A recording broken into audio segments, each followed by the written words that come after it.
Mesama koro kaunti ma Bungoma ikore ne nyasi mar 61 mar madaraka jotije kambi sukari ma Nzoia onge kod mor mar ringo nyasi makamano kaluwore kod deko mar chudo magi mag osara.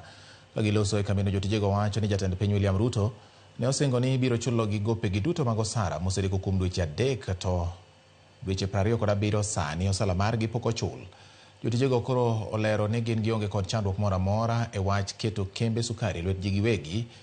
Kwayo margi en ni ochul gi gopegi kendo ketgi e chenro makare. Tunaomba serikali tukumbuke, rais wetu tunamuomba atukumbuke wakati anakuja Bungoma. Akumbuke wafanyakazi wa viwanda hizi kuanzia Nzoia Sugar, Chemelil, Mohoroni, Sony. Wote wamemwangalia yeye, awakumbuke, awapee pesa ili pia wajimudu kimaisha na wapeleke watoto wao shuleni.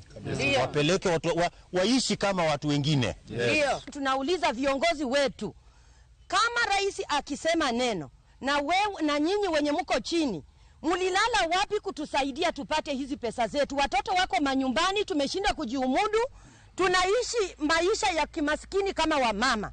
Tunaomba watoto wetu wako nyumbani. Usilale vile MP wametujaribu, wanasema wanatusaidia, wametutupa. Sisi kama wenye tumelala, hatuna wazazi. MP wako wametutoroka.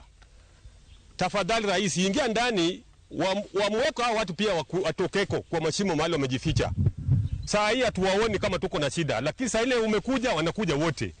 Hawa wafanyikazi uliowaahidi mwezi wa pili ya kwamba unaamrisha Treasury Ministry ya kwamba wapate kitu kidogo kama ya miezi 3, mshahara ya miezi 3. Lakini la ajabu ni kwamba kufikia wakati huu hakuna chochote